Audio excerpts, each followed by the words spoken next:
because when Trump said all hell is going to break loose, people said, like yourself, I think actually, all hell has already broke loose. So how would it have been worse? It's not impossible they would have used nuclear weapons. Israel is a genocidal power without shame.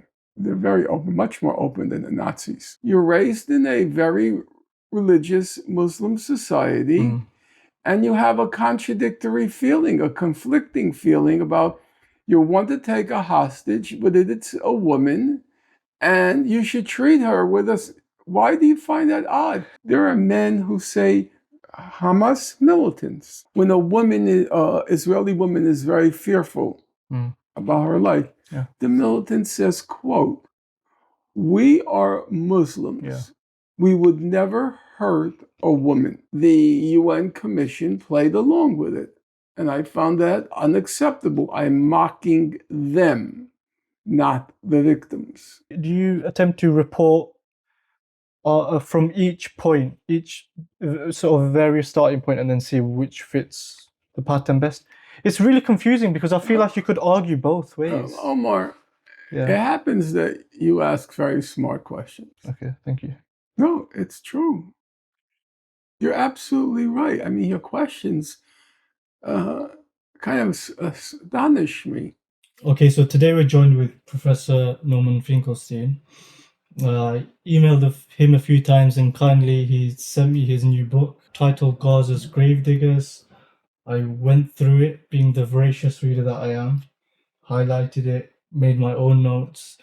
And, I wanted to ask Professor some questions that came to me throughout, essentially. There were areas where I agreed, and, some of the analogies that he gave me a deeper depth of historical understanding. And then there were other areas where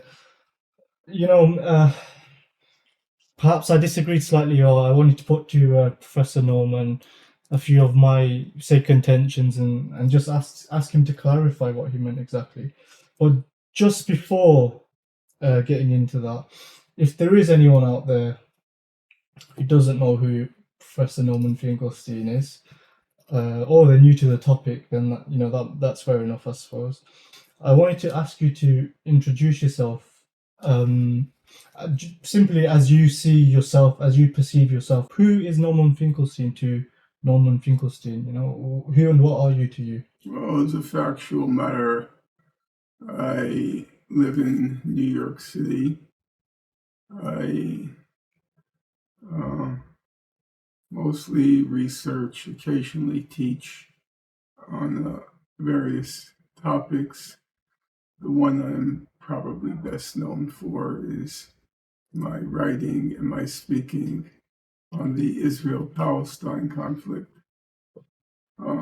And everything I've done in my life has always been, everything public I've done in my life has always been within the context of the fact that both my parents passed through the Nazi Holocaust, and it obviously impacted their lives, and indirectly it impacted my own. I wanted to engage you in a quick hypothetical, and for the listeners, I have already asked Professor Norman off camera, and he thinks it's a bit of a tough ask, but I do want to push you to give it a go. You'll give it a better answer than any of us could give, given the depth of your knowledge. Hypothetically, if you had, let's say, 3 minutes, and you had the entire world's attention, and your job was to succinctly and sufficiently inform them of the ongoing injustice, let's say, vis-a-vis the Israel-Palestine conflict and the required remedy, how would a 3-minute monologue as such go? How would you explain that? I think the essence of what happened in Palestine is not uncommon in the history of the world. It was an indigenous population.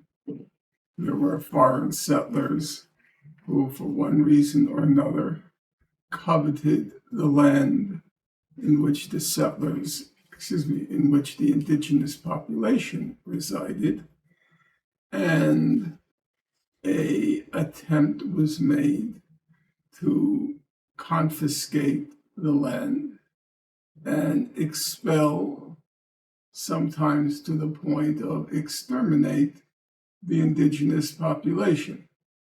That is, you might say, the story of humanity. So there's nothing particularly unique about the situation in Palestine. It's popular nowadays to use the expression settler colonialism. I'm not sure as a scholarly undertaking how far we get to that expression, how far we get with that notion of settler colonialism. Right. But certainly it describes a fairly common reality in the history of humankind. To put it in a nutshell, the displacement of an indigenous population by a foreign population. What makes the Israel 3 minutes, Professor. Yeah, what makes You've just the 8 billion eyes, pairs of eyes just turned away. We'll give you a 60-second. What makes the Israel-Palestine conflict unique, I think, is two things. One, the injustice that was done to the indigenous population was to some extent obscured by the injustice that the foreign population had itself experienced. In a word, the Nazi Holocaust. And that injustice that was done to the expelling population to some extent obscured the injustice that was done to the expelled population. The second thing that makes it somewhat unique is everybody agrees how to solve the problem. There's no debate, there's no controversy, there's no dispute. The problem is the United States has brought its formidable weight to bear to block the resolution of the conflict that the entire world agrees on. So in the introduction of your book, Professor, you discuss what has widely become, a question of, do you condemn? As you've said in say recent speeches or interviews, it became almost like a litmus test. People jumped on condemnation straight away, and the analogy that you give for the October 7th attack, personally, I found really intriguing. It was a part of history that personally I didn't know about, so this was new to me. And we'll put the full passage up for the viewers at home with your permission. Essentially, you liken the October 7th attack to the 1831 slave revolt in Virginia, led by a slave by the name Nat Turner. And you mentioned Nat gave the order to, quote, kill all the white people. And you go on to mention that in gruesome ways, essentially, that men, women, and babies were butchered. Similarly to the Working Men's Party here, who both described the slave attack, revolt, of 1831 as, an unjustifiable atrocity. They also state that undoubtedly they were justified in doing so, given they had no other options and all they expected to emancipate themselves. My question is, Professor, I understand you don't condemn the actions of Hamas and co on October 7th. I wouldn't put it that way. I condemn the actions. Oh, the actors, sorry. The actors, I don't think it's a morally tenable position. Okay. In light of the situation that the people of Gaza have been forced into over a sustained period of time, really going back to 1948, where from 1948 forward, one outside observer after another describes Gaza, be it under Egyptian rule or be it under Israeli rule, they describe it as a concentration camp. So those who went into revolt on October 7th were effectively concentration camp inmates. I don't think it's tenable to condemn them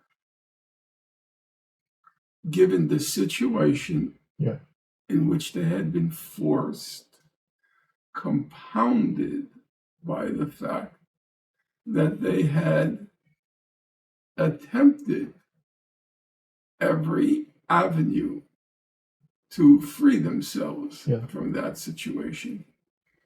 They tried diplomacy, they tried international law, they tried nonviolent civil resistance, civil disobedience. So when you combine those two facts, number one, the situation they had been forced into, and number two, every recourse they attempted to free themselves from that situation ended up at an impasse. So, in my opinion, that pretty closely approximates the situation of the slaves during the era of the slave revolts. They were in a condition that was inhuman, the condition of being a slave. And there were no prospects whatsoever, none. When Nat Turner entered into revolt, it was 1831. There were no prospects whatsoever that, at any rate in his lifetime, he would be freed, emancipated from that condition. So, if you look back at what the abolitionists had to say, what the New York Working Men's Party had to say, even though all of them acknowledged and were actually appalled by the actions of the slave rebels, they didn't condemn them. They didn't condemn the actors, the individuals. They certainly condemned the actions. And that's basically what I did. But the argument is essentially that in both instances, but if we stick to the Hamas and co. On October 7th, there was no other option. Is the argument? I wouldn't say there was. I would say they tried all the other options. The thing that the bit of discomfort, or not discomfort, the thing that just doesn't reason with me there, Professor, is if you take the revolt, for example, they had the option of sparing babies, for example. Like, it seems to me like you're overlooking the more micro options, So in this revolt, you mentioned they killed men, women, and babies. They had an option to kill just men and women. So they did have two different options at least, albeit awful options, but they could have done slightly less. I feel like barbarity. I don't think it would have changed very much. But that's not the point. Let's say they spared children. What would have really changed? They killed the fundamental, as you know, the fundamental distinction in the laws of war is combatants versus civilians. Now, it's true there's special protections for children, but it's in the broad category of combatants versus civilians. And I don't think it would have changed very much. But my point is not that it would have changed anything. There's a second point. It's your personal morality. Well, there's a second point that I think you're missing. It would have changed it for the child, by the way, the baby. He would have grown up at least.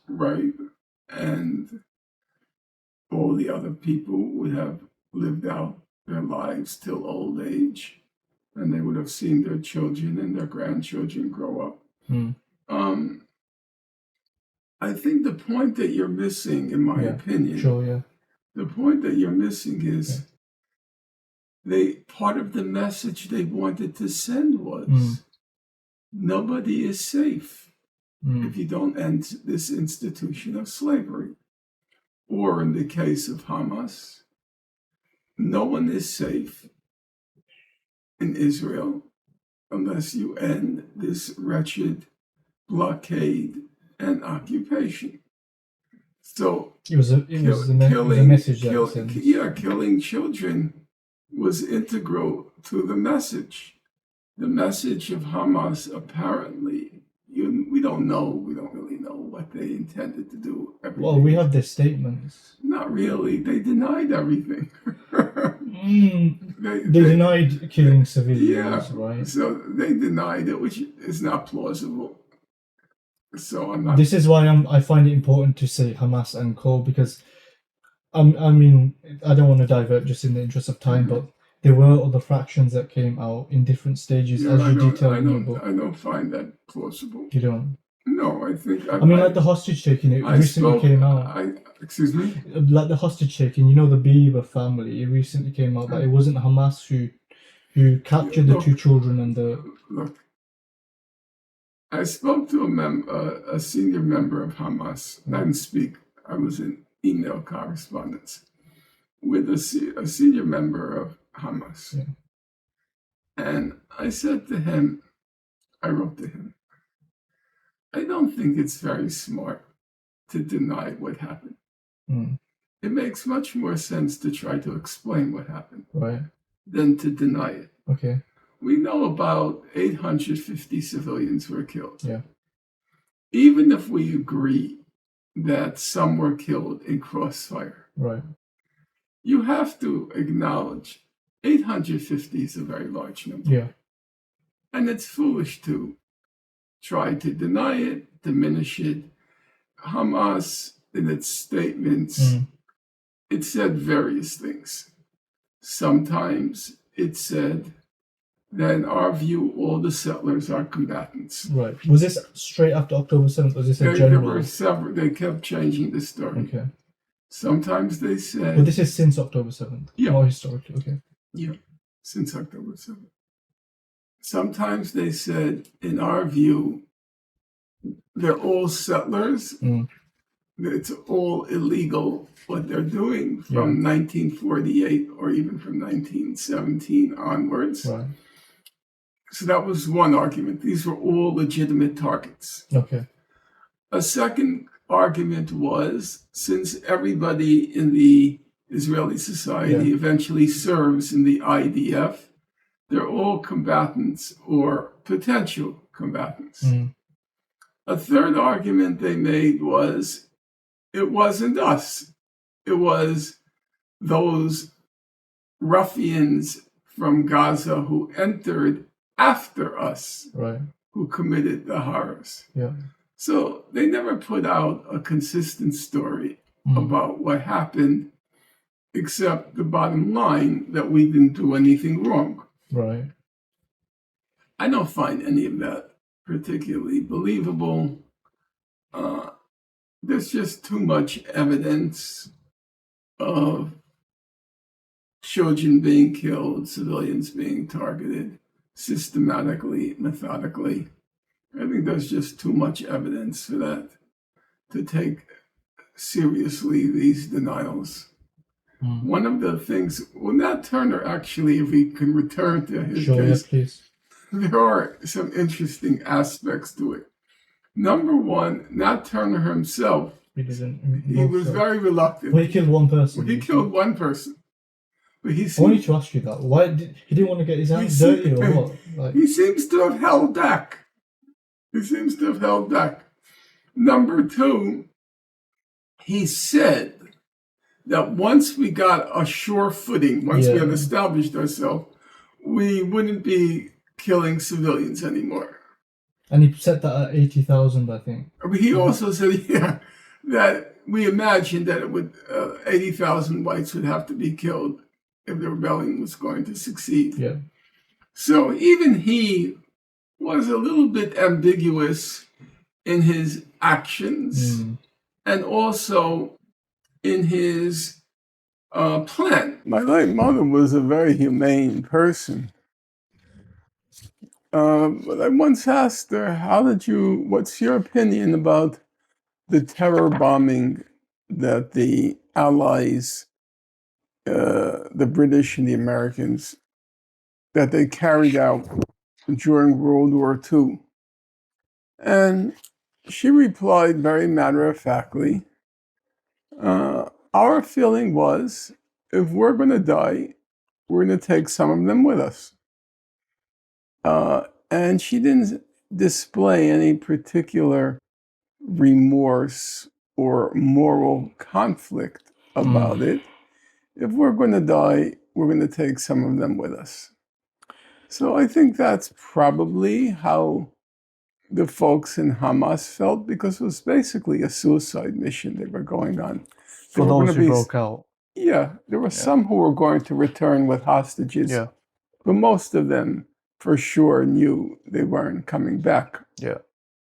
And there was obviously some political objective in what they did, but there was also almost certainly revenge. Yeah. Okay. In the interest of time, I'll move on. Perhaps we can pick that up, question of contextualization another time. Near the end of the introduction of your book, Professor, you state, this book is an act of remembrance, not of the horrors that have unfolded in Gaza. Those gruesome details have already been amply documented. Instead, this volume documents the complicity born of, cupidity, cowardice, careerism, and corruption by officials in high places. Its purpose is to send a firm warning to those occupying positions of public trust. We are watching you. When I was reading this, Professor, and I came to that bit, we are watching you, it gave me as a reader a real sense of, some sort of power, like, yes, we are watching, and we're going to get some justice out of this. Perhaps it just gave me a feeling of, we are something, we can do something, a bit of empowerment perhaps. But shortly after, a very sobering moment came upon me, you could say, and I thought, we have been watching for over 1.5 years, and the bodies have continued to pile up. People, nothing has changed essentially. So despite all the accumulative pressure via protests and boycotting and dialogue and trying to persuade public opinion, the ICJ case, which we'll go on to, nothing has changed. This hasn't slowed them down. Who exactly are you? Who is this warning set out to, and what's the real threat here? Nothing's changed, has it? It hasn't been as effective as one wished it were, but the fact that it wasn't as effective as one hoped does not mean it wouldn't have been a lot worse if people weren't protesting, people weren't watching, people weren't expressing their outrage. You can't do laboratory experiments like that, obviously. What happens, a controlled experiment. This happens when you have mass indignation. This happens when you don't have mass indignation. We can't do that. My guess is it probably would have been, it would have been worse, but it was Worse how? It was terrible. Because when Trump said all hell is going to break loose, people said, like yourself, I think actually, all hell has already broken loose. So how would it have been worse then? It's not impossible they would have used nuclear weapons. They were certainly angry enough. Well, it would have killed people in their own population, wouldn't it? Gaza borders. Probably Israel, they could have used some sort They call them tactical nuclear weapons. Right. No, I don't want to quarrel about these things. Yeah. What you're saying is true. I think there were some limits imposed. The limits were pretty minimal. Yeah. They were pretty minimal. There were several occasions where the Biden administration felt compelled behind the scenes, sometimes out in public, more often behind the scenes, to force Israel to admit more humanitarian aid than they were intending to. If you want a sense of what it would have been like, well, we know exactly because Israel was very clear.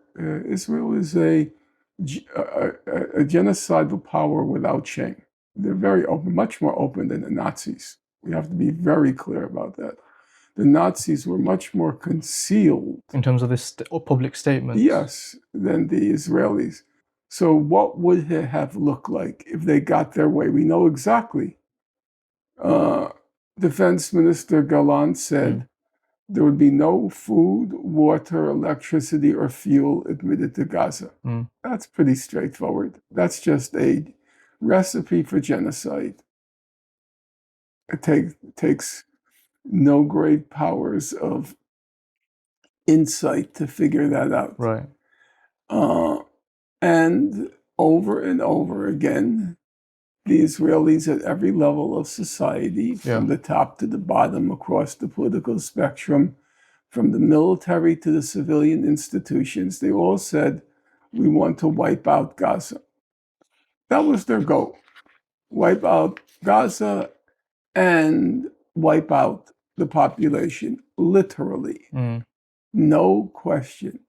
You ask yourself, what happens if you deny a civilian population, an enclosed civilian population, all food, water, fuel, and electricity?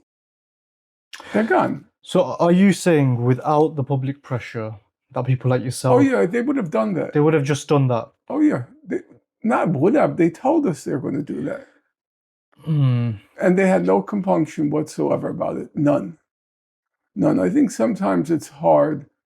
These were immediate statements, though. No, that's absolutely untrue. Am I? No, it's absolutely... That's what they claimed. Right. But already in May 2024, which is 7 months after October 7th, right, South Africa submitted to the UN Security Council a 121-page single-spaced document in which it showed, by quoting officials and non-officials, public personalities, and combatants, what they showed was that Israel was persisting in its genocidal incitement and genocidal actions after the ICJ, the International Court of Justice, had indicated its provisional measures, which we'll get onto, which said you have to stop the incitement and you have to admit humanitarian aid. So those statements did not end on October 8th, October 15th, October 27th. They continued right through to today. Okay, so it's really... And there's no reason to doubt, none whatsoever, that they were meant to be taken literally. It was only the U.S. pressure and the U.S. pressure was the result of all the demonstrations and mass actions. It was only the U.S. pressure that forced them finally to start admitting some food and water.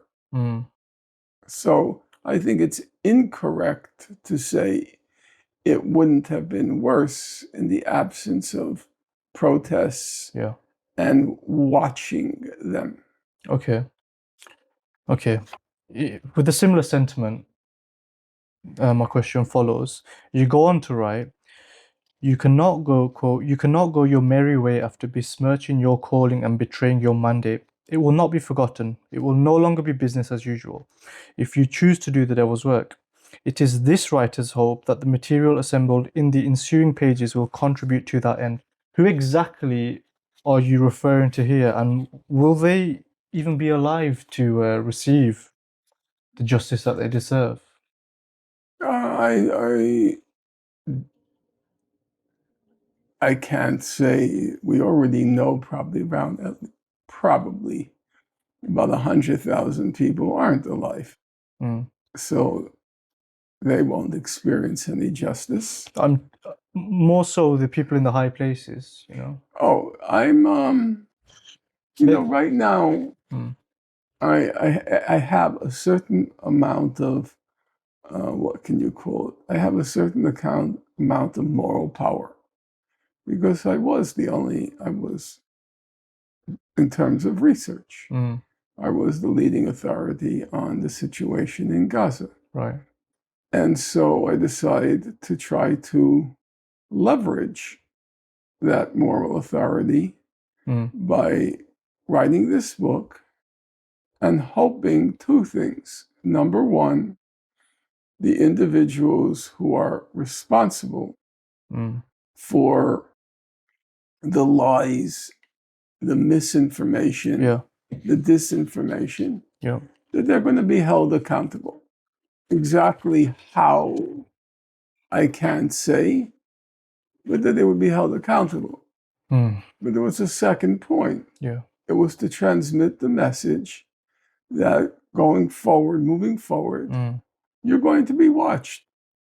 And if you're carrying on in ways which seem to indicate that you're either being bribed or blackmailed, Right. that we are going to call you out on it. Yeah. It's not going to be business as usual. Yeah. And there's a long history of this, well, not limited to Israel, but there's a long history of great powers of this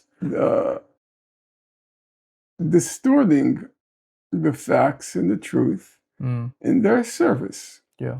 And I think there's a possibility, I can say, I think that Judge Sebutindi, who will get to maybe removed from the ICJ, Okay. I think there's a possibility. Well, people like Netanyahu, Biden. Yeah, you're absolutely correct. The big fish, so to speak, no. These are the real culprits, would you say? You're absolutely correct. We can watch them till they, lie in the grave. There's not there's no justice in this world coming for them, I don't think. I think that's absolutely correct. If you're saying to me the targets I chose are relatively secondary, even tertiary, you're right. Okay, it was more clarifying the targets that you chose, but I'm with you. I'm with you now. Yeah, we'll circle back to Judge Sebutinde because you have devoted very passionately a whole chapter to her. So in chapter 1, Professor, of your new book, then you titled "Rape Fantasies." You highlight some of the key allegations leveled by Israel, such as mass rape, sexual violence, gender-based violence, and so on. And you critique a number of different reports that look into this. But in the interest of time, I'll only be, let's say, questioning your criticism on the UN Commission of Inquiry.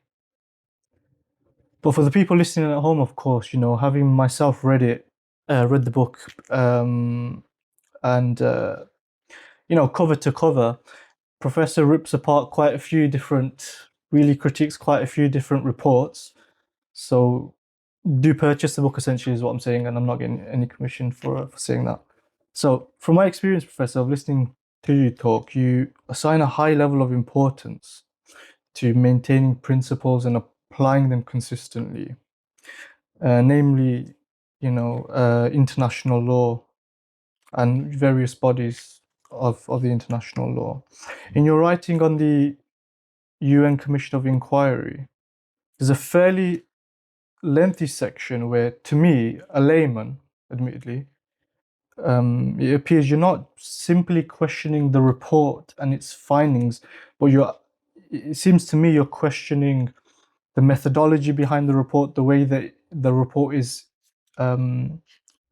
implementing the law, the interpretations said report takes of the law. For example, you write, quote, "The Commission referenced conventional and customary law granting women special protection and respect in terms of treatment due to their sex.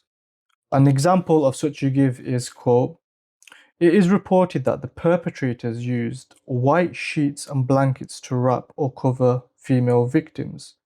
You go on to state, why is this gender-based violence? It's not established whether or not men were also wrapped in white sheets, and perhaps this was another special protection the abductors afforded female captives."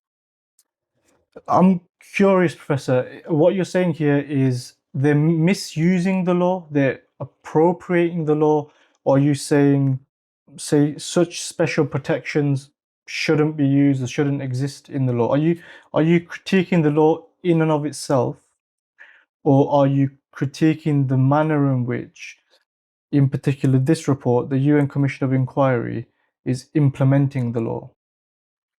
Well, I think the first point is a lot of this law is very vague.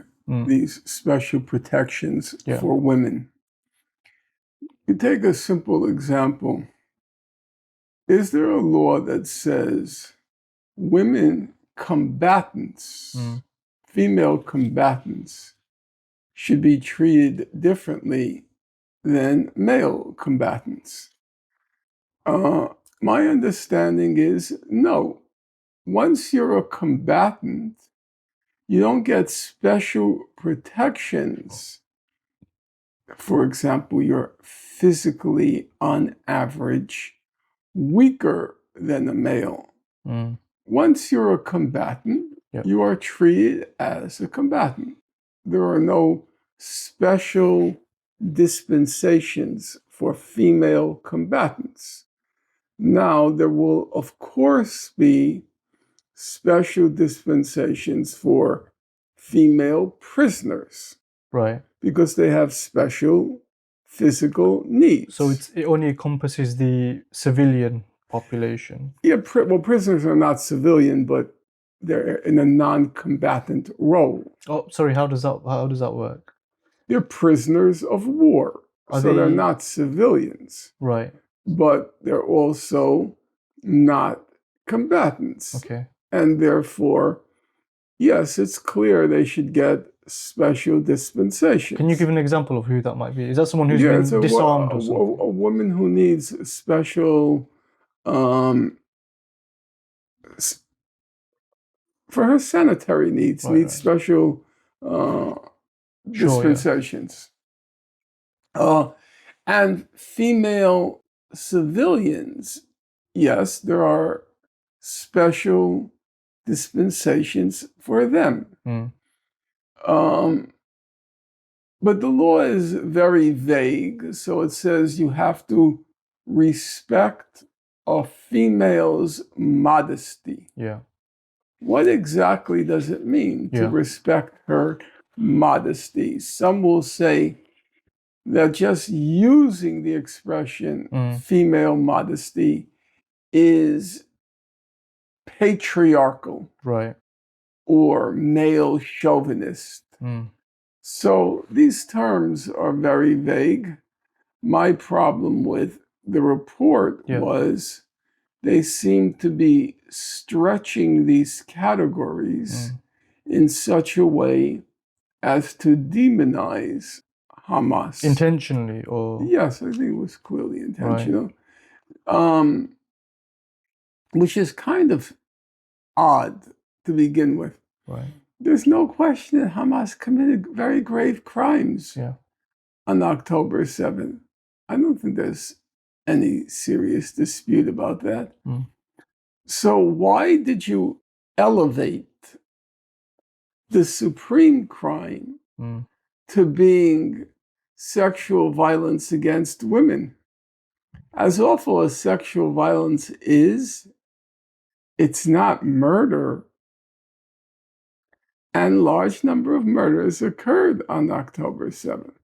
Right. So it became a question, I thought, of gratuitously, which means unnecessarily, gratuitously demonizing Hamas and using purposely inflammatory language, which ultimately was then exploited to galvanize public opinion in support of the genocide. So let's take some concrete examples. Among the cases of sexual violence that they describe, they say that women hostages were wrapped in white sheets. Yeah. Okay? And they call this gender-based violence or sexual violence. Right, dependent on which report. Yeah. Is it? Yeah. First of all, I have no idea whether men were also wrapped in white sheets. They don't say anything on that subject. Secondly, it's quite possible that they were wrapping them in white sheets as a protection. In what way? Well, because they thought that rather than drag the body on the floor, on the ground, they will wrap them in sheets and take them to Gaza. That's perfectly plausible to me. When you are being taken to a hospital as a precaution for you, let's say... Are you saying this was out of care for the person? Or Oh, yeah. What was the sentiment? What was the sentiment that that person you feel might have had then? The Hamas I think that... Care for the hostage? Absolutely. Or, why would you find that odd? Well, I'm trying to pinpoint. You want to take a hostage that's clearly your goal. Okay. No question, it's a criminal goal. Yep. But on the other hand, you're raised in a very religious Muslim society, and you have a contradictory feeling, a conflicting feeling about you want to take a hostage, but it's a woman, and you should treat her with us. Why do you find that odd? Human beings... It's the sentiment that you seem to be describing. I don't find it surprising that you want to keep the hostage in pristine condition such that, you know, they're not killed, they don't get infection and cuts. So unfortunately, the way things are being cold about it, a dead hostage is worth less than a live hostage. So I can understand that you want to keep them in the best condition. I would say, and it's also quite possible that they felt what you're saying conflicted about inflicting physical harm on a woman. But these same people, you're arguing definitely killed people. Yes, and you know what? Human beings are contradictory. Within a couple of hours, these different, you know, they've got these different frameworks going on. Kill one, look after one. Yes, I don't find that at all unusual. Not at all. You might find it unusual. Yeah. I feel like if I could show it to you right now. When you read the human rights reports, even they, here I refer in particular to the Human Rights Watch report on October 7th, which runs to 250 pages. It's not frequent in the report, but I will show it to you, and then you can put it up on the screen when you post this. Sure. There are men who say Hamas militants. When a woman, Israeli woman, is very fearful about her life, the militant says, quote, "We are Muslims. We would never hurt a woman." I saw videos of this actually. They said that. Now, you're correct. The same people killed men, women, and children. This is why I'm not sure these were the same people and they might have been different groups. Yes, fine. Do you find Well, that plausible? Certain groups were more, with this. No, because given the number of people who were killed, Yeah.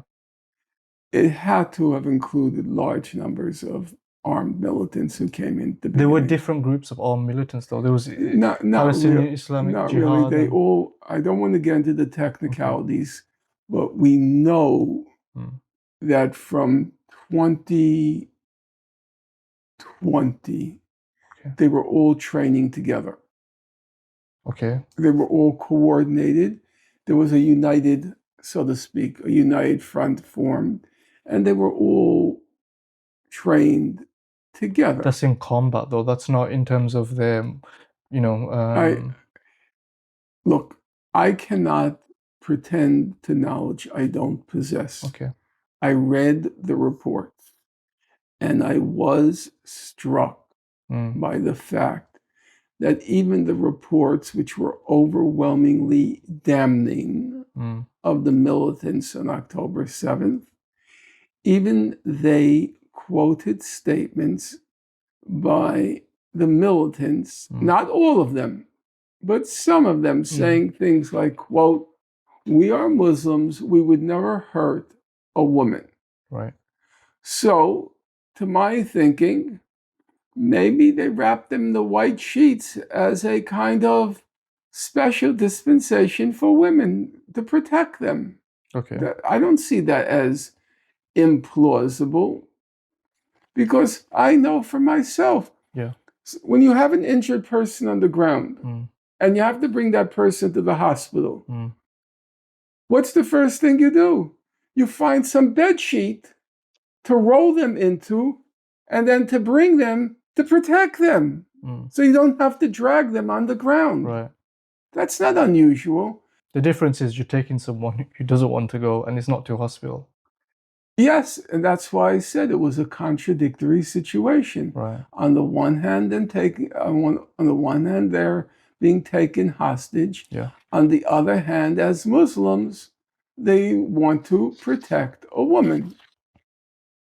There was no necessary inference from the fact that they were being wrapped into sheets that this was gender-based violence against women. I see no basis for that. Wrapping a person in a sheet is not proof of a special violence directed against women. That does not sound credible I to think me. that makes a lot of sense what you're saying. Secondly, they say that when women were taken out in the motorbikes, they were placed between two men. And this constituted what the report calls coerced intimacy. Yeah. It's quite a strange word. I found that very weird. Intimacy. Okay. You were taking hostages. That is part of your assignment. Right. Taking hostages is a war crime under international law. Does that include combatants? Sorry. Combatants are prisoners. Okay. So they're not classed as hostages? Correct. So no. So no, they would be prisoners of war. Yes, they would be prisoners of war. Yeah. Hostages are civilians. Right, got you. So you have an assignment. You're taking hostages. No argument, war crime under international law. But then where does this sexual violence come into play? Yeah. You're taking hostages. Where did the sex come in? Are you telling me that they purposely put them between each other for some sort of sexual thrill? Yeah. Where is the evidence for that? The only thing I see is they came in two on a motorcycle, two per motorbike. They wanted to leave two per motorbike, and they put the hostage between them. Case closed. Why are you inferring this inflammatory motive of sexual violence, coerced intimacy.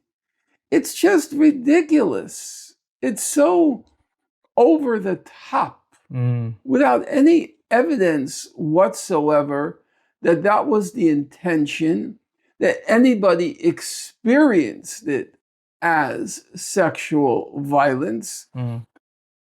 Probably there was disgust by the woman, right, because she's seated between two Arabs. Yes, there is a kind of disgust, just as in the American South, if a Southern belle, a young woman, were being taken hostage by two African Americans, that would be viewed as coerced intimacy and disgust. right.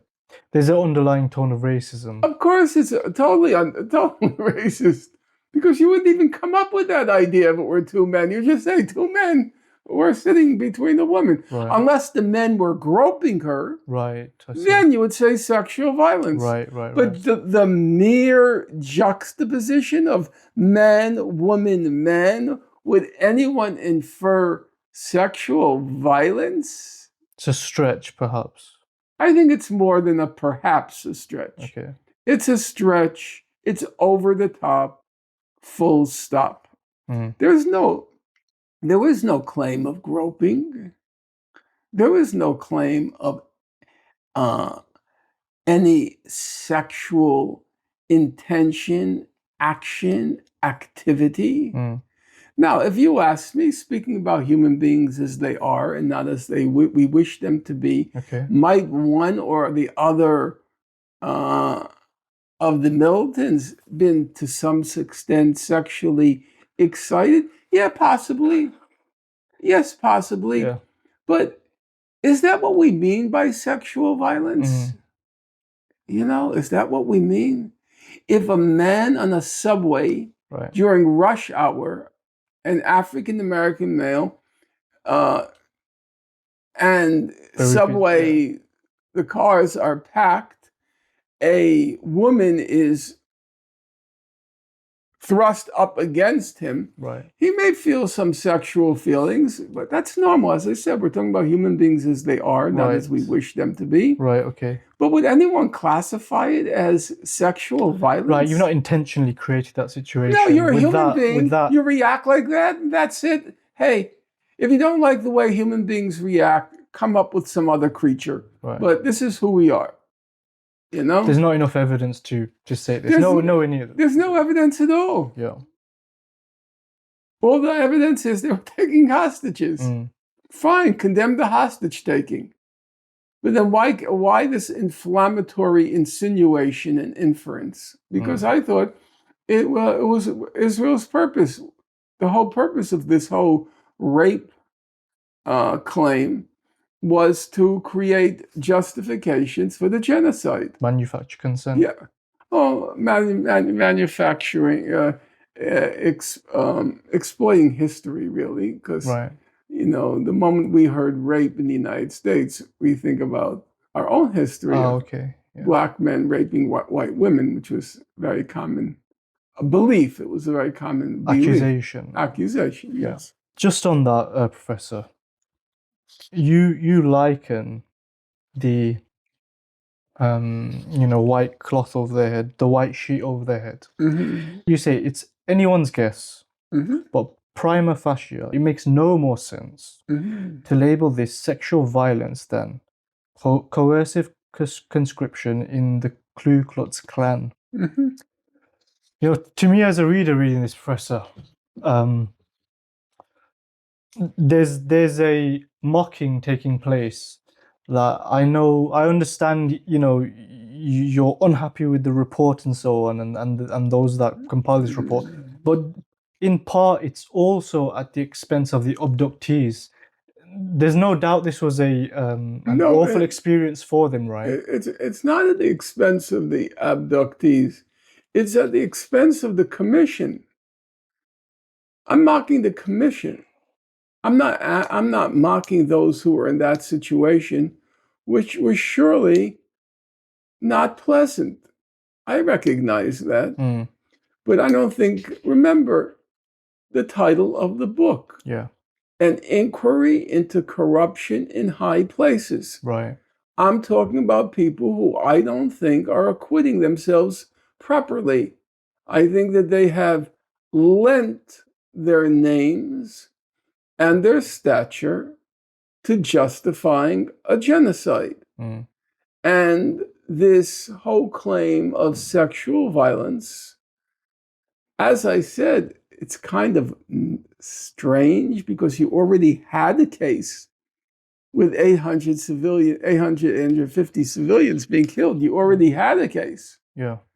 Why did you have to fabricate this whole new claim about rape and massive sexual violence? That to me was designed to inflame a situation. It was inflammatory. And the UN Commission played along with it. And I found that unacceptable. I'm mocking them, not the victims. So moving on, Professor, in chapter 2 of your book titled Laws of War or Logic of Genocide, Mhm. you analyze again a number of reports and compiled by, like humanitarian type organizations. Human rights organizations.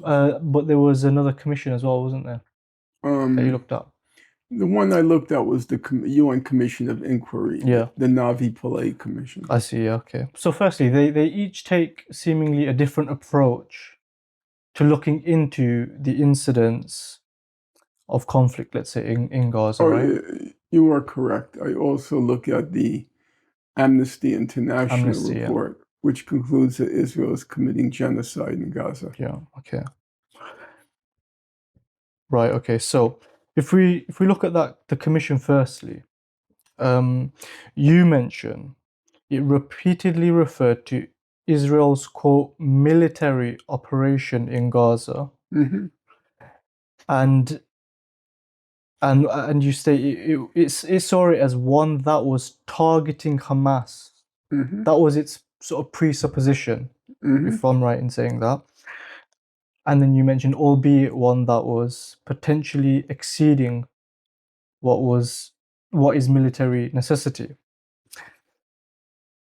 The report looks at a number of incidents, and essentially, correct me if I'm wrong, Professor, but it concludes that this is a legitimate war, a legitimate response by Israel post October 7th, and all these incidents that you cite in your book and they go through are, say, acts, they're war crimes, or they're essentially, aside from the main point, they've gone a bit too far in this instance. Correct. They're a bit too far in that instance. And They depict what happened in Gaza as a legitimate Israeli undertaking, which nonetheless included many excesses. Right. Where they violated the laws of war, but it was a war that they were conducting, but you might call it an over-the-top war. Whereas my opinion is it wasn't an over-the-top war. It was a genocide in which what the UN Commission depicts as over the top was actually inherent in the genocide. Right, it was necessary. It was necessary. How a genocide is the systematic extermination or destruction of a civilian population. So what they call excess, or what they describe as excesses of a war, I say are intrinsic to an extermination. So is your issue with this particular report that was put up for a summary for the listeners here? Your issue is that their starting point was that Israel is waging a legitimate war in response to October 7th. That's the core issue. No, I would say the core issue is. Well, that's where they went wrong. I would say the core the core issues are the following. One, what's actually happening there. Okay. There's some combat with Hamas, but it's pretty trivial. We don't have time, but I really want to take you up on that. But okay. We're talking about by the Israeli statistics, less than one Israeli combatant has been killed each day in Gaza. That's not a war. With thousands of injured, though. I mean, at least 5,000 or something. There's always a proportion, a standard proportion between those killed and those injured. Yeah. I'm not sure of that how that proportion holds up currently. Okay. But less than one person killed a day is not a war. Less than one Israeli combatant killed a day is not a war. Anyone who's followed the events closely will confirm that except for one or two incidents, there's been no reporting of a battle in Gaza. You're testing me, Professor. I'm trying to stick to your book here. So, in my opinion, there is a military aspect to it, but it's trivial as compared to the genocidal aspect of what's happening. So to describe it as a war is, in my opinion, to distort what Israel's objective is and what's actually happening. But so you mentioned that particular report that we'll stick to for now. It eventually found, quote, Israel legally culpable for systematic targeting civilians and civilian objects in Gaza. So it did have that finding. Yes, what happened in that particular report, the UN Commission of Inquiry, was that the factual findings in the report were in contradiction to the legal findings at the end of the report. Right. So when you read the factual findings, it looks as if Israel is conducting a war in which excesses occur. Right. When you read their legal findings, they say they're systematically targeting civilians. Well, if you're systematically targeting civilians, that's no longer a war. Then we are entering the territory of a genocide. No, it's not necessarily a genocide. You could say it's crimes against humanity, the crime of extermination, but it's something very different. And what I pointed out was it seemed as if two different hands were writing the factual findings versus the legal conclusions. So let's take one simple example. They describe a taxi. Yeah. The taxi apparently, we don't know for certain, but has a white flag on it. The taxi approaches a checkpoint. Yeah. When they reach the checkpoint, the taxi goes into reverse and moves away. Yeah. And the author of the factual findings says it's unclear why the Israelis, I should point out, the Israelis fire in the taxi, kill everybody in the taxi. And so they've turned away. After they've turned away, they're going in the opposite direction. A tank fires on them, I think, right? A tank fires on them. Or artillery, probably a tank. I can't remember. Yeah. In any event, the report states it's unclear why they misunderstood that this was a military target. I found that very funny. White flag, you're right, on the hood. Yeah. Well, it wasn't confirmed, but it was reported. According to one witness. Yes. Right. So I found that very funny. They say, why do you assume? They said, why did they assume that was a military target? And I'm laughing at that to myself, not laughing, I'm very angry. Right, yeah. Why do you assume, meaning the authors of the report, that they thought it was a military target? Yeah, Professor, sorry to cut you off. This is what I just couldn't figure out. Again, because they start from the wrong premise. But this is my question. How do you? And we will mention the other report, the other sort of key report that I guess informed me. I know there's a lot of depth to this book, you know, for the listeners out there. So we're only discussing, you know, parts of it really. The other report is that of Amnesty International, who takes a step back. Correct me if I'm wrong here. They essentially take a step back and they say, if you look at this action collectively, this is genocidal. Yeah, it's not. You can't look at them in isolation. But Professor, how are you to know? Because you teach international law. How do you know at what point to start off from? Like, what presupposition should you have, if any, because they differ between the reports? And also, or do you attempt to report from each point, each sort of various starting point, and then see which fits the pattern best? It's really confusing because I feel like you could argue both ways. Omar, it happens that you ask very smart questions. Okay, thank you. No, it's true. You're absolutely right. I mean, your questions kind of astonish me. Thank you. Because they're all the right questions. For the sake of the listener, let me just clarify what Omar is saying here. Omar is saying the UN Commission of Inquiry, it starts from the premise that this is a war. And when you start from the premise that this is a war, your default position is they're targeting combatants. And if they're not targeting combatants, if they're targeting civilians, then they are violating the laws of war.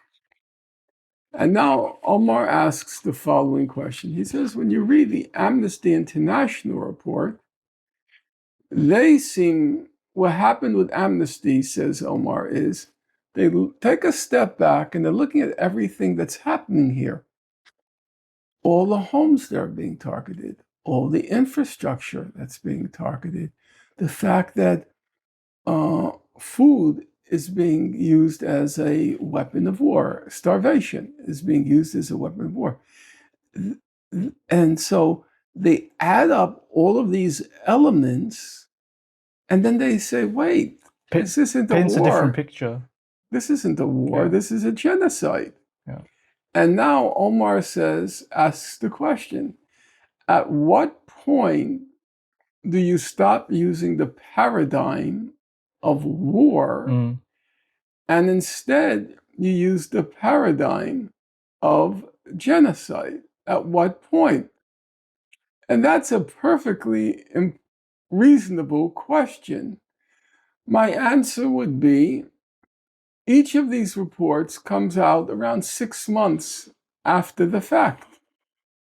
You had enough information after 6 months to conclude that the laws of war is the wrong paradigm because the actual war component was, relatively speaking, trivial. So would you expect these reports to evolve throughout the war then? I would say early on, first of all, as one of the South Africans at the International Court of Justice, he made the point when he was speaking before the court, this is in January of 2024, he said, in most genocides, they don't announce it.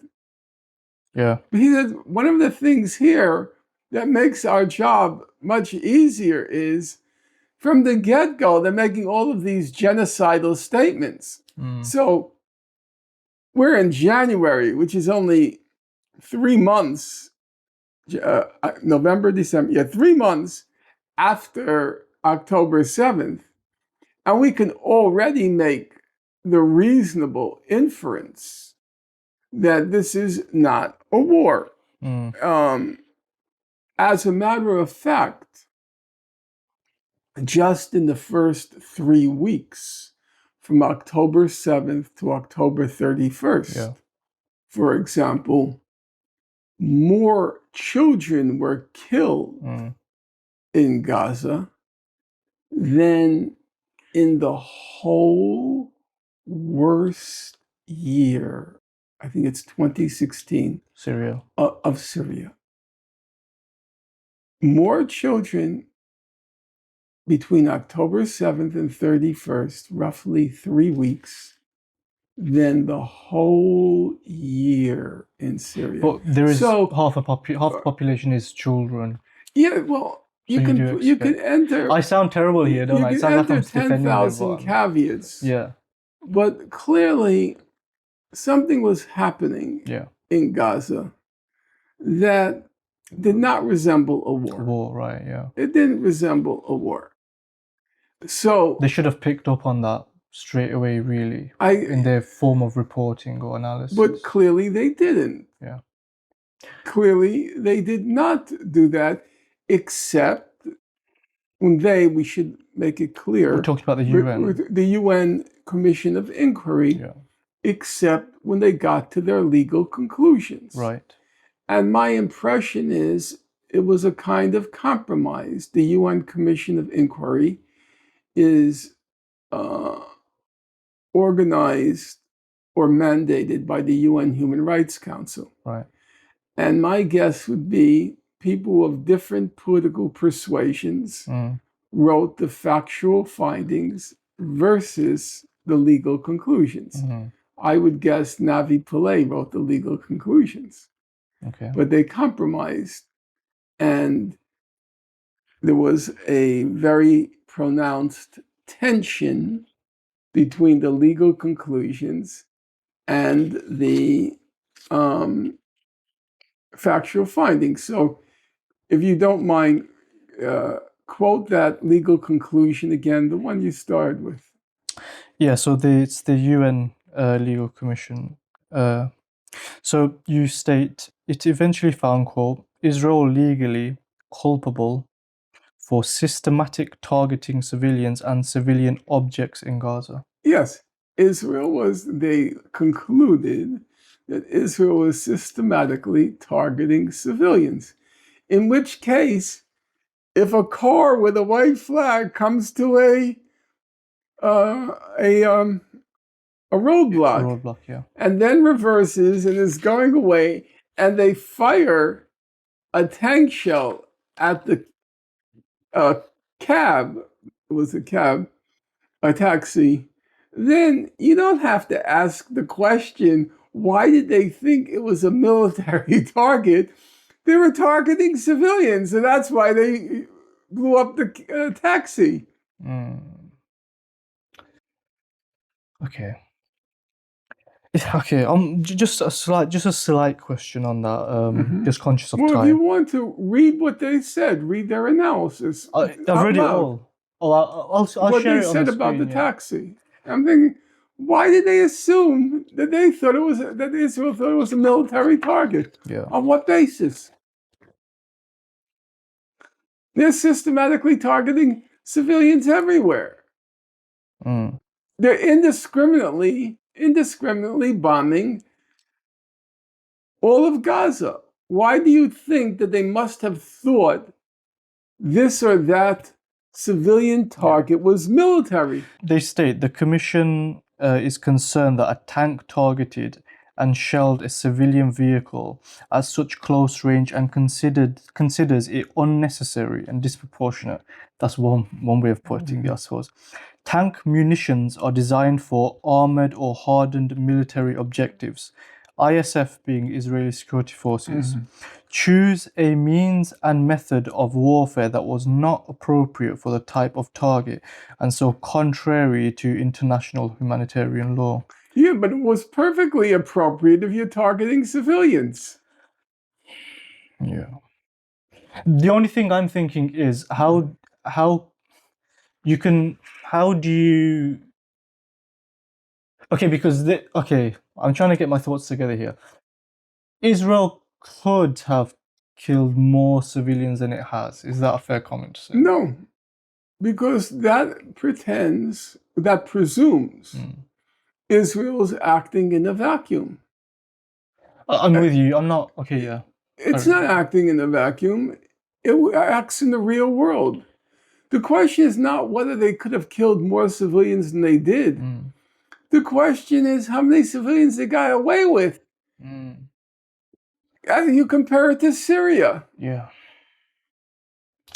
It's just isolating each incident, and it does give an overall impression of genocide. But I'm just thinking, each person, are they acting under orders? I said in my text, if it's a genocide, the default setting is they're targeting civilians. Okay. If in a particular instance you can find they weren't, there's evidence, then of course you cannot classify it as in that instance they were targeting civilians.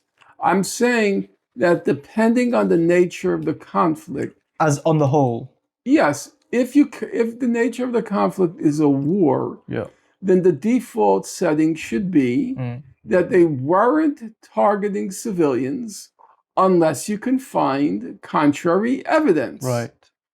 If it's a genocide, then the default setting should be they were targeting civilians unless you can find contrary evidence. I've said I think they used the wrong default setting. Yeah. And you find Amnesty International, which you go through in some depth as well in this chapter, that they essentially used the correct default setting. They looked at a 9-month period you mentioned. They looked at it as a genocide. Yeah. If you read the application of South Africa to the International Court of Justice, I don't think my memory could be faulty, but my memory is they never once accused Israel of disproportionate attacks. Okay. Because precisely proportionate. Because because the whole point was to be disproportionate. You want to kill civilians.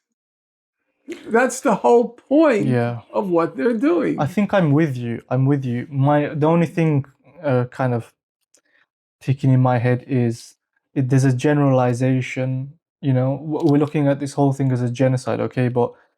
And then we don't know that each and every individual definitely. I tried to address that question. A Jewish man is being sent into a gas chamber in Auschwitz. Right. Okay? And it's culpability that I'm trying to... Now, do you ask the question when he died, did he accidentally slip on the soap bar? Because the gas chambers were disguised as showers. Do you ask the question, well, maybe he accidentally slipped on the soap and that's how he ended up dead. Do we ask those questions? No. We know the goal was extermination. Now, it may be in one particular instance, he slipped on the soap bar. Right. So I said, the default setting is they died from extermination. There may be an incident here or there where the person slipped on the soap bar. So if you find contrary evidence, then you have to reconsider your default setting. And it's the same in Gaza. They dropped the equivalent of 4 atomic bombs on Gaza.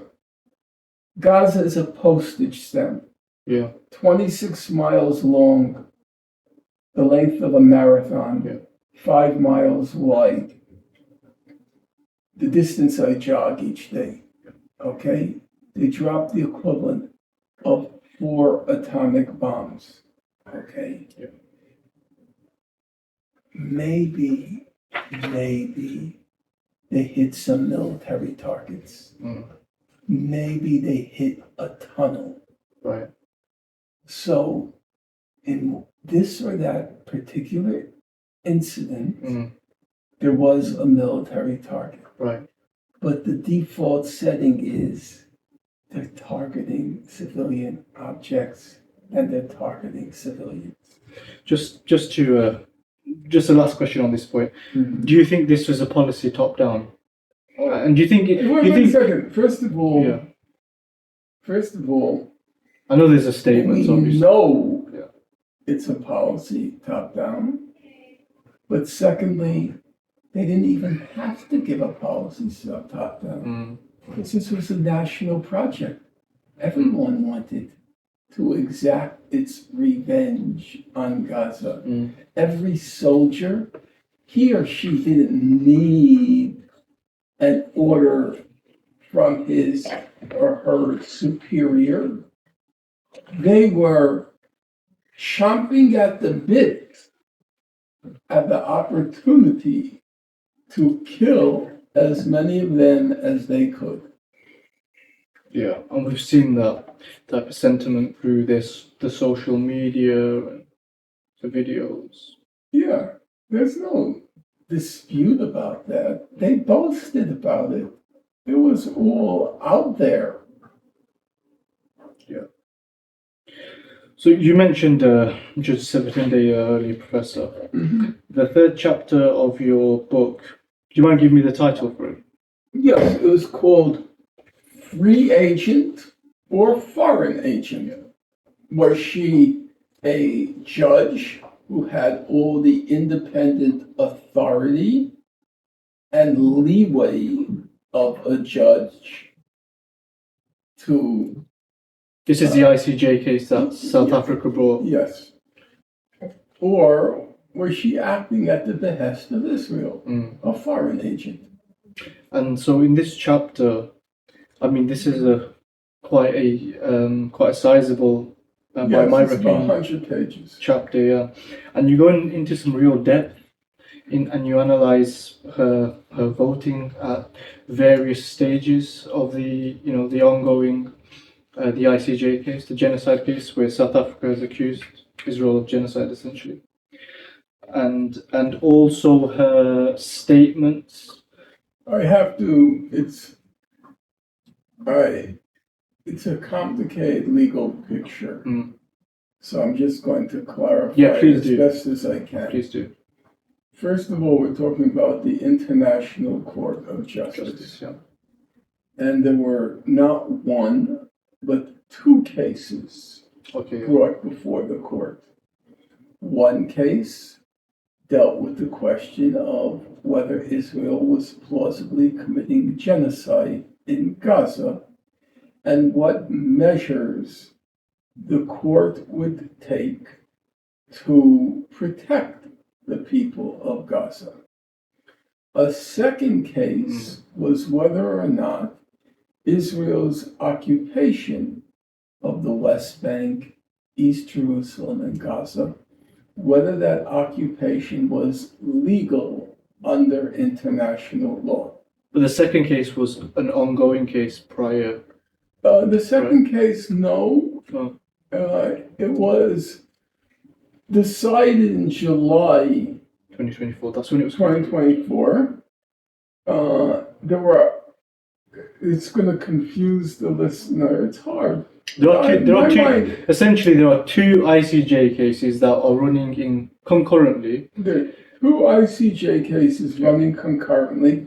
And then on top of that, there are a whole series of cases which are running in the International Criminal Court. You don't have to mention that, right? Yeah, because you're going to confuse them even more. I know. You're doing what you tell me I do. I know. You guys have to buy the book. Buy the book, study it, highlight it. So, just to give as clear a picture as possible, there are two cases, the genocide case and whether Israel's occupation of the whole area, the West Bank, East Jerusalem, and Gaza, whether that's legal under international law. In the genocide case, it came before the court 4 times.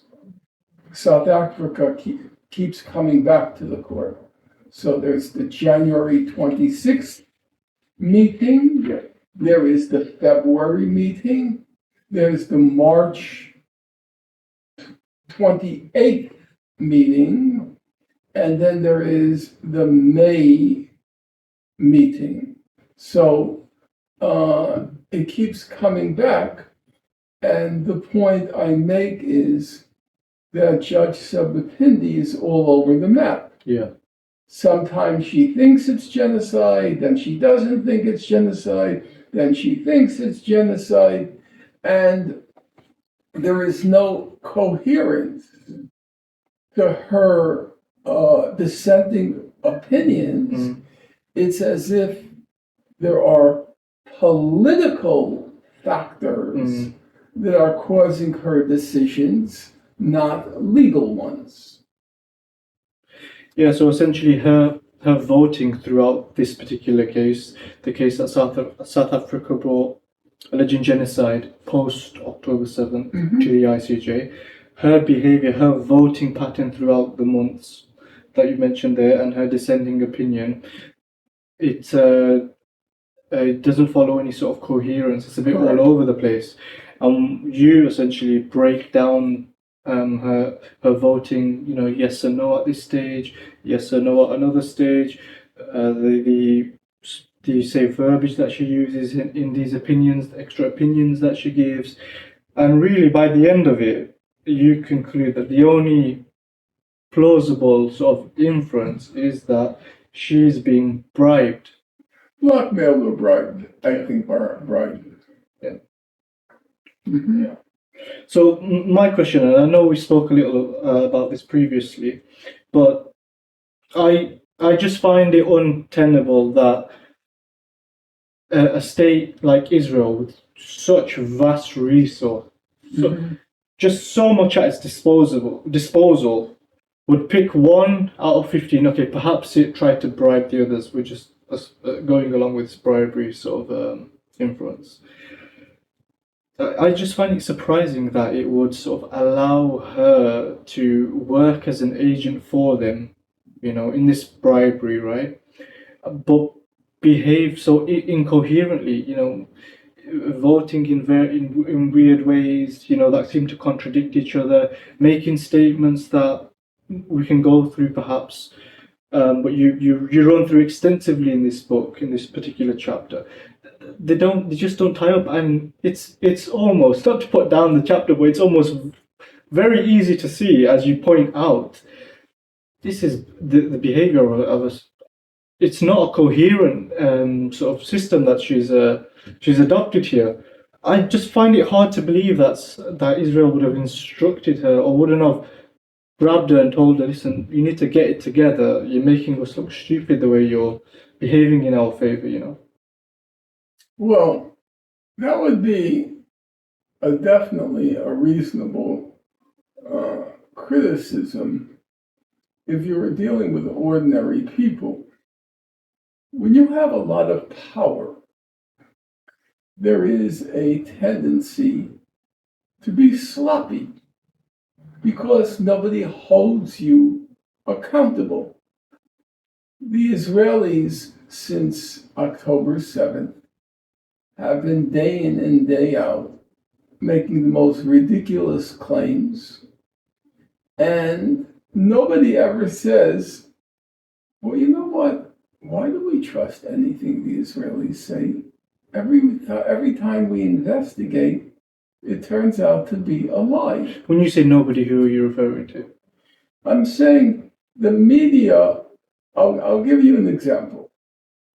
So, whenever Hamas is mentioned in a media report, they'll say Hamas, comma, an organization that wants to destroy Israel, right, comma.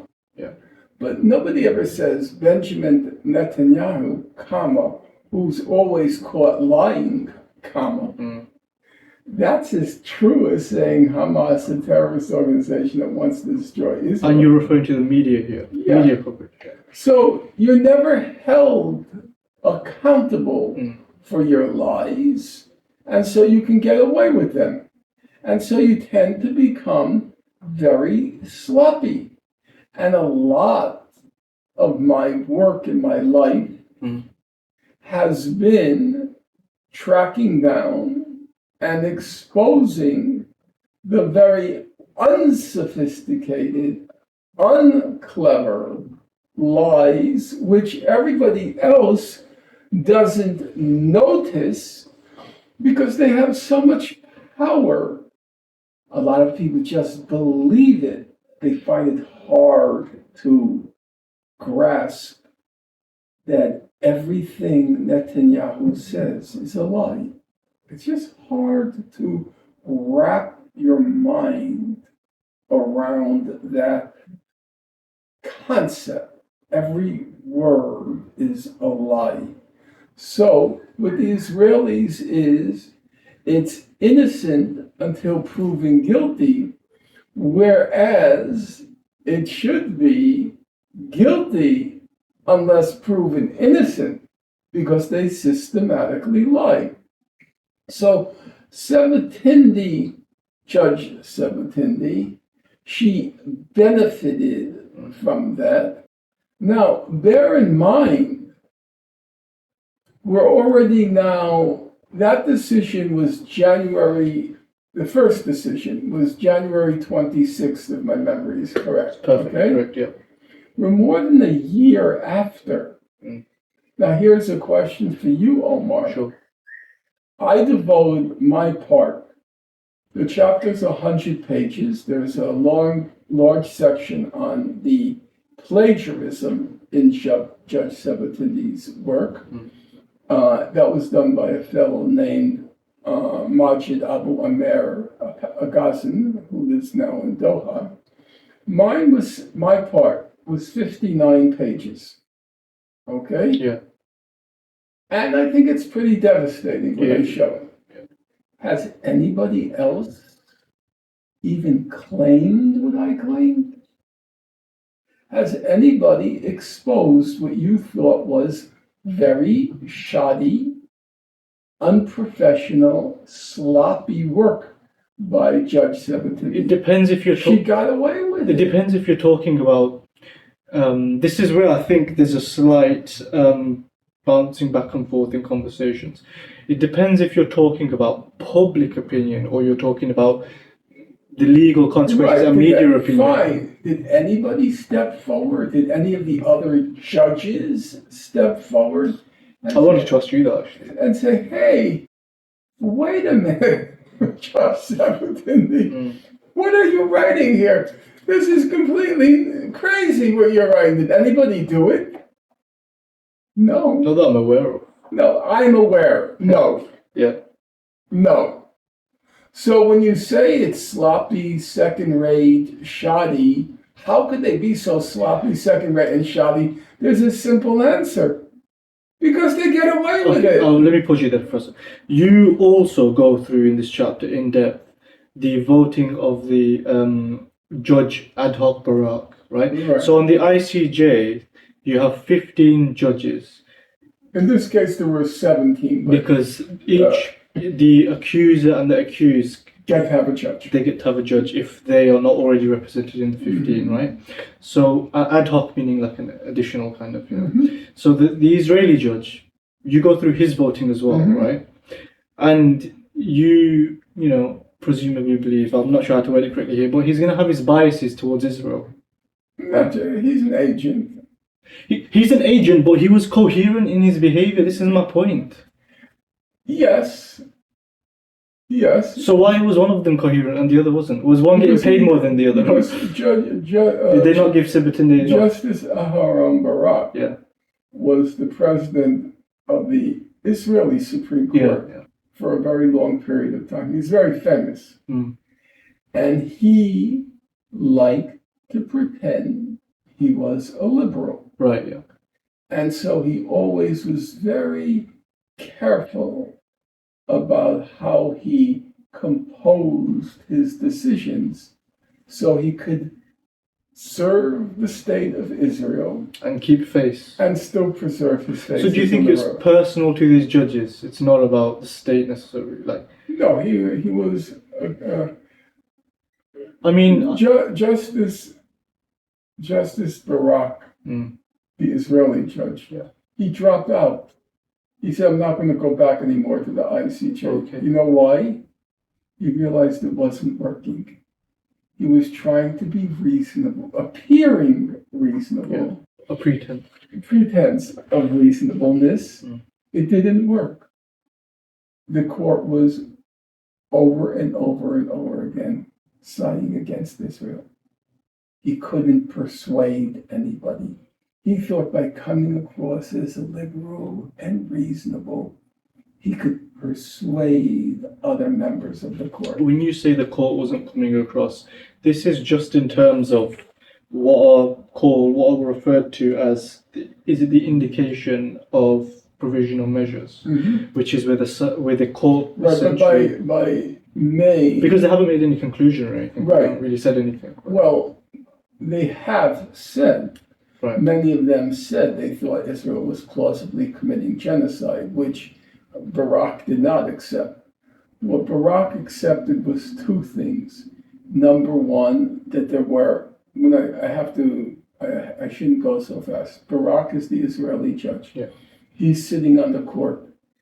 He accepted that there were statements made by Israelis which were inciting genocide. And he also accepted maybe we should make sure they get humanitarian assistance. Right. But by May, when the court says you can't launch the offensive, then he no longer can prevent pain. Being part of the majority, he issues a dissent, and he realizes this is hopeless, and he says he can't continue any longer in the court. Okay, actually, I didn't, maybe I forgot that, I missed it. I didn't realize he had... He dropped off. Yeah, you wouldn't know, I didn't mention it yet. Okay. Yeah, it's more recent, is it, perhaps? Yeah. Okay, yeah.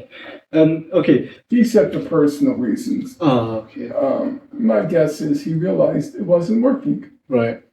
He wasn't persuading anyone. Is someone has to take his place though, right? When it's in the... What happened was 4 times they went before the court. Yeah. On the genocide case. Yeah. And they South Africa kept asking for more provisional measures because Israel wouldn't stop. For the court to essentially tell Israel to commit to certain things. Yes. Which you go through, in this book. So once the genocide case resumes, then... So it's paused right now? Are they not working? We're at the stage now where South Africa has submitted what's called its memorial, which is its whole... So far, the case has only been about indicating provisional measures. Right. Now we get to the full case, the actual case. South Africa... it is said, submitted a 750-page document with 4,000 pages of supplementary evidence. Okay. And now Israel has to reply to that. And once it again goes to a public hearing, then, right now, as they're looking at the evidence, there would have to be an Israeli on the court. I don't know who it is. Okay. I don't know who replaced Barak. Okay. It's going to take some time for them to go. They estimated 2 years. Okay, that's not actually that long. Well, I mean, relatively speaking, I'm not 2 years from the time South Africa submitted its memorial, that 750-page document with 4,000 pages of supplementary documentation, I think at the end of 2024. Right. And then it will take maybe 2 years from then. Right, okay. So you mentioned, just to round this sort of section off, you mentioned the other ICJ case as well. Yes, that was the running legal concurrent. consequences. Yes. Yeah. Yeah. So, and you go through again Judge Sebutinde's because it's the same set of judges, right? Her bizarre. Yeah, what's bizarre? Okay, this was truly bizarre sort of commentary. Yes. Yeah. Yes. I would guess she didn't expect anyone would even read it. She got that wrong. Did she? Someone went through it meticulously. Yeah, but that's my, the French word, my métier. Okay. That's my thing in life. I don't think anybody else would have done it. Yeah. I don't think. Look, here's my proof of what I just said. Sure. She makes a statement in her dissent. This is the case. Okay. Oh, sorry. Yeah. Okay. Yeah. Regarding the legitimacy of whether his occupation was legal at this point in time. Yeah. So she makes statements like Britain issued the Balfour Declaration, and the League of Nations gave Britain the mandate over Palestine. They did that, she said, in order to rescue people from the Holocaust. Yeah. Okay. Which hasn't been stated anywhere else ever, really, I don't think. What? That statement seems to have come from... I mean, where she got that from? That's what I'm asking. She couldn't have gotten that from any book because the Nazi Holocaust is dated roughly from 1941. Right. The League of Nations mandate is 1923. So we have a gap here for years. Yeah. So anybody who actually read it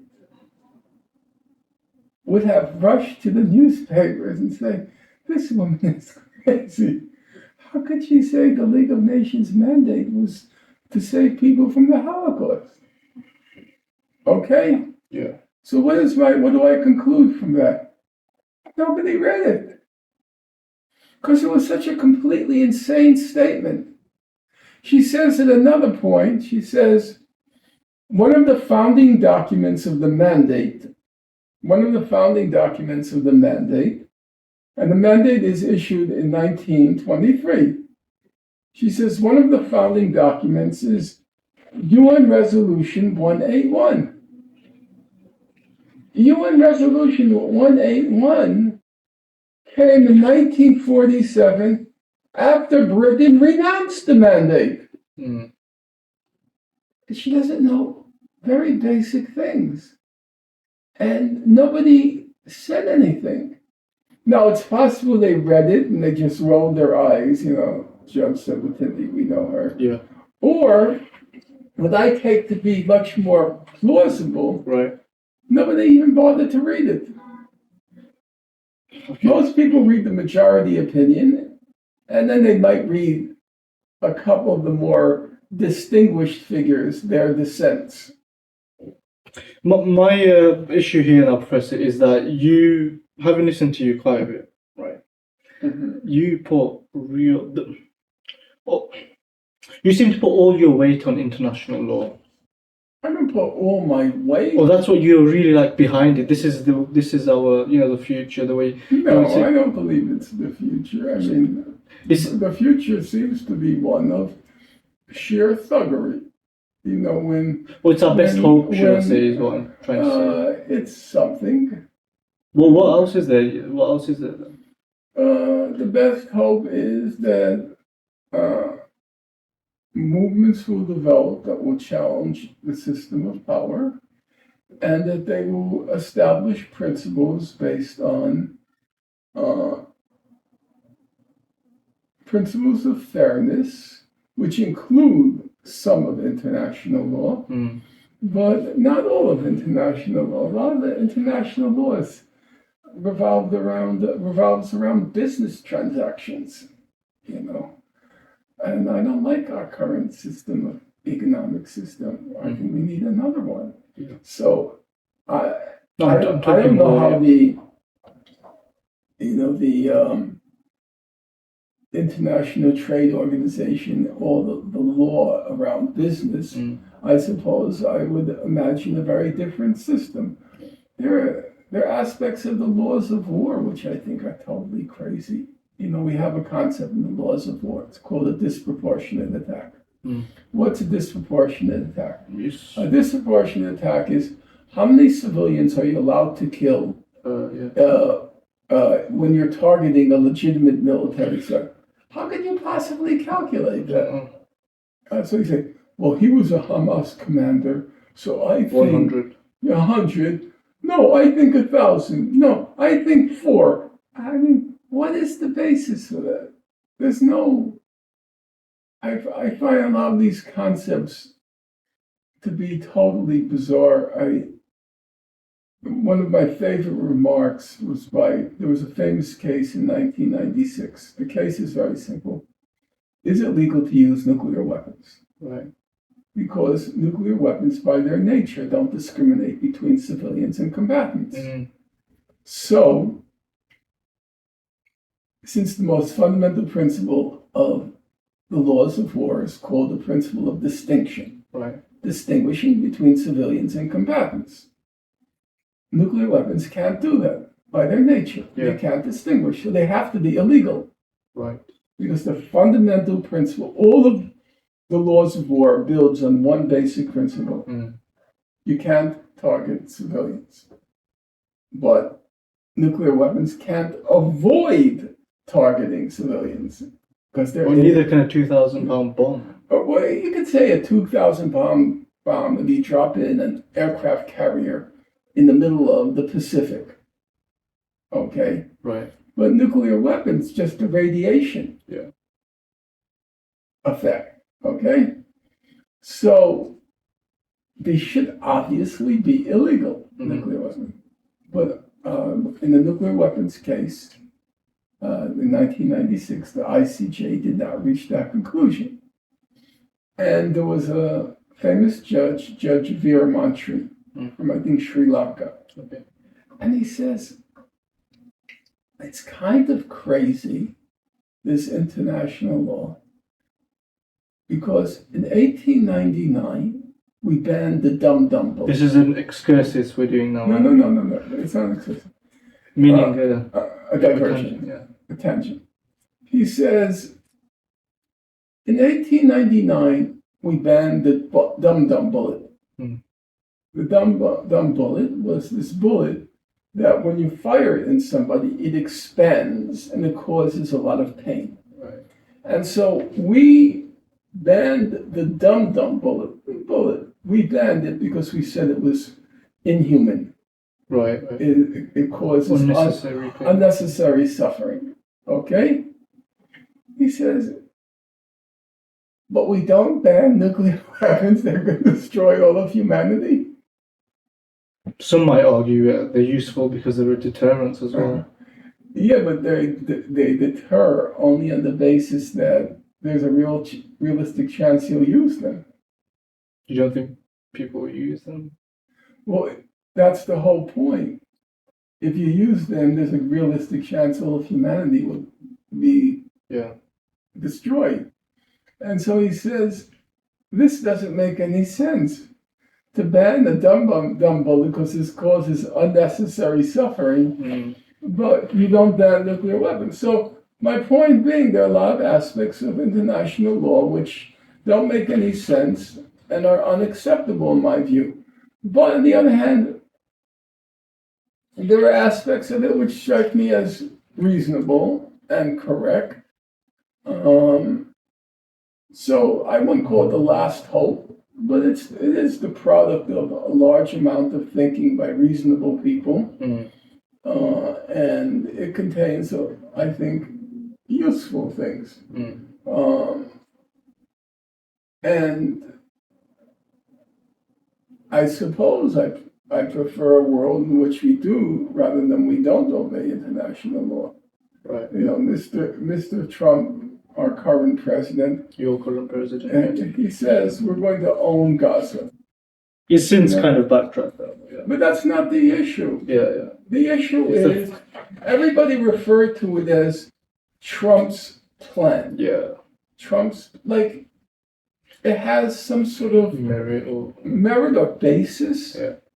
You just appropriate a parcel of land like it's your golf course. But this is why I So feel like that's this why whole I- international law, that's why law I is just a say- bit of a facade, really. Because my question was going to be, I feel like you put weight into it, and I just feel like it's just a joke. It's just might is right, really, you know. Not really. That's all I feel in my ignorance. If the law were actually obeyed, I think the world would be a better place. It wouldn't be a perfect place. But I think most are not interested in obeying. Yeah, well, that's my job. To convince people that the But law you have should to convince the leaders, the ones with the power. You know? Professor Chomsky once said, the people always said about Professor Chomsky, he said, he tells truth to power. And he said, oh, no, I don't. The ruling elites, they know exactly what the truth is, and they don't care. Right. You're telling truth to those who don't know. Okay. I'm writing for trying to persuade a public that what's happening is wrong. Yeah. The people in power know. They don't care. Just a quick question on that, Professor. The second ICJ case, the one that was dealing with the... Whether the occupation is legal. Yeah, exactly. I just wanted to ask you just a quick question on that. So you go through it in depth in your book as well, which I'll reiterate, everyone needs to buy it once it's out. You don't have to reiterate it. It's okay. Well, okay, fair enough. I think you should buy it anyway. It's quite good.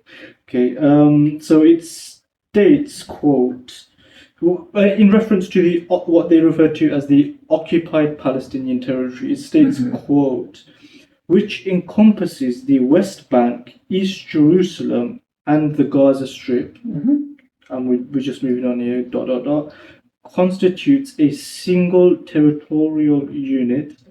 The unity, contiguity, and integrity of which are to be preserved and respected. I have no idea what it means by continuity, because the two landmasses, Gaza and the West Bank, East Jerusalem, they're miles apart. What is it talking about? What does it mean by continuity? Even in the 67 borders, the internationally agreed upon separation, line, they are miles apart. They're not contiguous. They don't meet each other. Israel runs between them, according to international law. What are they talking about? Well, you could say Hawaii is separate from the mainland United States. Right. Alaska is separate from the mainland United States. But there are modes of connection which make them contiguous with the United States. The modes of connection may not be a road, but they could be airline travel. There can be, in the case of the West Bank and Gaza, it was always assumed that any resolution of the conflict would include a land connection between the two, a road. You have to remember, up until 1990, everyone went freely from the West Bank to Gaza. I did. I went there and I went to spend time there beginning in August 1988. And I would always take a car to Gaza. They were connected. Nobody but they're not, contiguous pieces of land. Listen, I've told you before. You're a smart guy. You ask the right questions. I'm trying to give you a reasonable interpretation. When we say contiguous, it doesn't necessarily mean it has to be by land. You realize that there are many countries in the world, like Indonesia, which are basically archipelagos. They are tiny little masses, land masses, and they form so you could say technically they're not contiguous. Right, I see. Okay, just on the last chapter then. So on the final chapter of your book, Professor, titled Rewriting the Present, you go through various statements made by the ICJ with regards to the first case that we discussed, the genocide case that South Africa brought forth. And I wanted to ask you just some of the wording essentially that they use in the Plausible rights. plausible rights, yeah, that, and also the may and could, the use of the terms may and could when they're giving, I think we did refer to it earlier, but what they term, what was it again, sorry? Provisional measures. Yeah, wasn't there a word for that? Indication of provisional measures, yeah. They, just a quick example here is the court's order of 24 May 2024, it states, quote, Israel shall, in conformity with its obligations under the Convention on the Prevention and Punishment of the Crime of Genocide, paraphrase slightly, immediately halt its military offensive and any other action in the Rafah Governorate, which may inflict on the Palestinian group in Gaza conditions of life that could bring about its physical destruction in whole or in part. I know we discussed this slightly previously, but is it necessary to use terminology like may and could? Because it's very easy. One of the things you argue is cases like this are good because it can sway public opinion. But when the case and the judges are making, seemingly to a layman like myself, general sort of statements that can be misinterpreted and skewed in the public domain, is it necessary for them to use such loose sort of verbiage? Yeah, because it refers to an event in the future. And if it's an event in the future, you can't speak of it with the kind of certitude as you would regarding an event in the past. They have to use that language. They said that what they're saying is there's a high enough probability of this happening that you can't do it. So this chapter largely pertains... It's the same principle with an umbrella. You open up the weather report in the morning and it says 60% chance of rain. So that means there's a 40% chance it won't rain, correct? Yeah. But you still take an umbrella because the probability is high enough that you take an umbrella. But in this case, the rain... And so now the court is saying the probability is high enough that you're going to cause genocidal suffering, and therefore you can't launch the offensive. Is the court looking... okay, that's interesting. So is the court looking... You're saying it's looking into the future? In the case of the launching the Rafah offensive in May. Right, okay. Because what you discuss at length in this chapter is also the question of, did the court find a plausible genocide was taking place, or did the court find that there was a plausible right, that the Palestinians had a plausible right? It was the simplest thing. Judge Donahue, who was the president of the court at the time, yeah. She goes on BBC after the court decision on January 26th, and she says, we never found that Israel is plausibly committing genocide.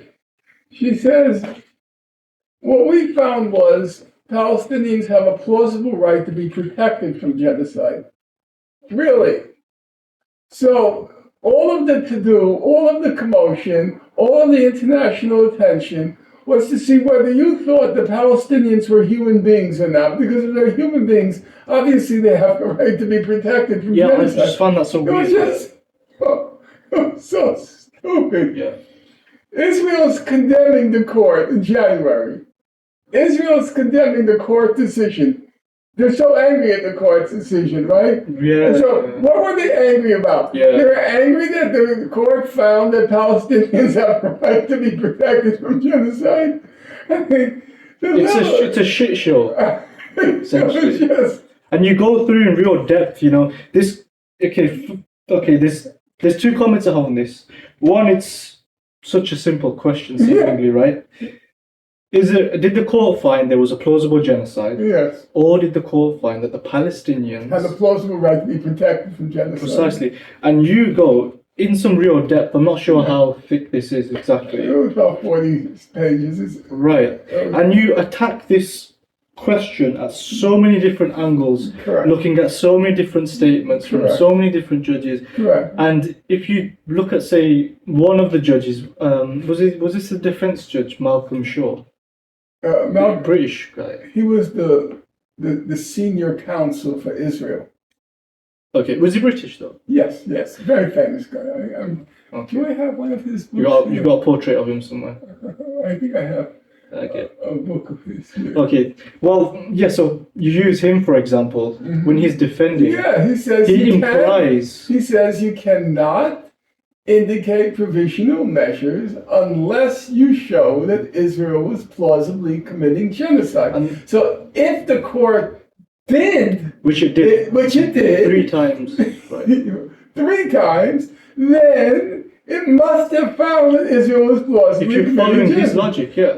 His logic, Ehud Barak's logic, Judge Sebatindi's logic, they all say the same thing. On that point, everyone agreed. You can't indicate, the court cannot indicate provisional measures unless it's found that Israel is plausibly committing genocide. So then she comes along. I mean, that's the thing. You see, I told you, when you got power, nothing sticks. Do you know what happened as a result of her statement? Do you know what happened? I didn't tell it to say in the book. The BBC. Exactly. You know what happened? BBC then made an internal decision. You cannot say any longer Israel is plausibly committing genocide because Joan Donahue said that's not what they found. Yes. It's all a joke. When you got power, you can say anything. It was the most ridiculous statement. Did anyone in the court, or even South Africa, say, what are you talking about, Ms. But it's important to clarify, at this point she had stepped out of the case. Her term of office. She wasn't part of the court anymore. That's correct. Yeah. But they could have said something. They could have had the court could have issued a statement. There have been statements made by members of this court or former members of this court that we did not find, but we did find. Nobody did. Just clarify. Everyone's so afraid. Everyone is so afraid. The court is disunited and fractured, isn't it? It's not a united body. I think it's cowardice. It's not just cowardice. There's another element. Yeah. So why hasn't anyone attacked Judge Sebatindi? You know why? She's a black woman. You were saying. That's one aspect. The social sort of. She's still on the court. She's a president now. Right. And so people are afraid if they attack her, it may make their case more difficult going forward. How so? You're antagonizing her. She might get more reckless in what she does. Everybody's afraid of offending them. You know, if you call Joan Donahue a liar. Yeah, the previous head, the American judge. The one who went on BBC. Yeah. Then the American judge is going to feel obliged to defend her. Everybody, you know, the etiquette, the protocol. It's politics, essentially. The politics. You don't. So they get away with it. I mean, I was so, you know, South Africa made such a huge investment in this case. The amount of sheer material resources they invested in the case. Yeah. And all of the drama that surrounded it. And everybody was riveted to the screen watching it. Yeah. And then she just comes along and takes everything that was invested in it and tosses it in the dustbin. It made me so angry. Yeah. That's why I sat down. I'm going to go through every single period and comma, and I'm going to show she's a liar. And that you did, yeah. Yeah, I think You exhausted it. I spoke to a very high, I can't say who, but a person, a legal scholar of very high stature, Okay. who said that the case I made was amazing. Okay. So, just to round off then, Professor, on a more personal note, if you will, you know, you spent decades chronicling the brutality inflicted on the people of Palestine. And the current situation is as bleak, would you agree, as it's ever been, you know? You don't believe in God or an afterlife where justice will be served, where your sacrifices will be rewarded, with those who committed these crimes, will be held to account. Similarly, the children that die and suffer and so on, there's no recompense. Well, the phrase is exactly the term for them. Yet you continue to devote so much time, of which you have a limited time, and in your belief, you only live once. What at the core drives you to continue? What is it? Where does it come from? Where is this dedication and the work ethic, but not just that, the resolve to keep going with nothing. It's if I was to sit in your position, it looks so bleak. I'm not sure if I would bother. Is that my honest answer? If you cease to believe in truth and justice, then life is even more purposeless than it already often seems. You know how people say they're searching for a purpose? Right, yeah. If you cease to believe in truth and justice, it's even more purposeless than if you believe in it. Right. And I couldn't really function in a world in which truth and justice ceased to be values and ceased to be object of human inquiry, but also human existence. I couldn't imagine human existence in the absence of truth and justice. And if I devoted nearly the whole of my life to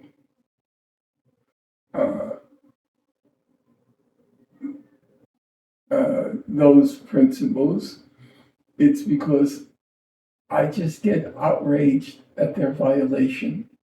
It makes me angry. I'm not a writer. I know what a writer is. My mother was very educated. She knew her Latin, she knew her French, she knew her math. She studied mathematics at Warsaw University. She was very smart. And she would often tell me, Norman, you're not a writer. And it was true.